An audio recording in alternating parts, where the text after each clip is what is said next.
गौरी शेखर खाड़गे। पत्र लिखने वाले आप हैं, पुणे कात्रज। मेरा मोबाइल नंबर ये है, जिनने लिखा है अगर वो बैठे हों तो अपना हाथ खड़े होकर हिला सकते हैं। आप ही ने लिखा, एक बार वापिस आते बोलो। श्री शिवाय नमस्तुभ्यम। गौरी शंकर खाड़गे। मोबाइल नंबर मेरा ये है, पुणे कात्रज से हूँ। गुरुदेव, लॉकडाउन के समय पर इतनी तकलीफ रही, जॉब चली गई थी, सर्विस नहीं थी। कई लोग, कई महाराज लोग भी हमसे कहते हैं क्या शंकर जी पे जल चढ़ाने से या शिव जी का कोई उपाय करने से कुछ मिल सकता है। हम महाराजों के नाम तो नहीं लेंगे, पर उनका भी विश्वास शिव पर नहीं था। हमको बार बार टोकते थे कि आज शंकर को जल चढ़ाने से या शिव की पूजन करने से ऐसा हो सकता है, पर विश्वास दृढ़ होता है तो बाबा सुनता है।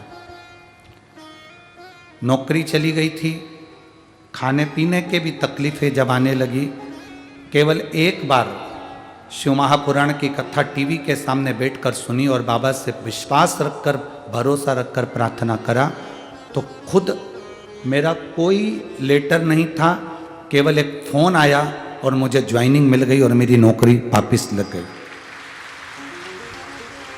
गुरुदेव, मेरी बेटी जो शंकर जी को मानती नहीं थी, पर शिव जी में उसकी रुचि बढ़ी। वो नीट का एग्जाम दे रही थी, निकल नहीं पा रही थी। बेटी ने कहा, माँ मैं नीट का एग्जाम दे रही हूँ, क्या भोलेनाथ मुझे पास करेंगे। मैंने बेटी से कहा, वो सीओर वाला महाराज कहता है कि मेहनत पूरी करो, कर्म पूरा करो, अपनी मेहनत में कोई कमी मत करो, तो भोलेनाथ साथ जरूर देता है।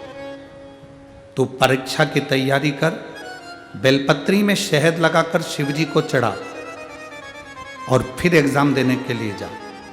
मेरी बेटी ने खूब मेहनत करी, गुरुदेव जैसा आप कहते हो उसी अनुसार, पर बेलपत्री में शहद लगाकर मेरी बेटी गई, वापिस लौट कर आई, उसका रिजल्ट आया तो पहली लिस्ट में उसका कोई नाम नहीं आया।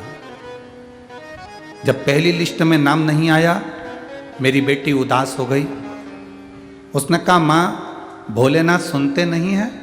मैंने कहा, नहीं, शिव की कथा कहती है कि सुनता है। दूसरी लिस्ट आई, उसमें भी मेरी बेटी का कोई रिजल्ट नहीं आया, नाम नहीं आया।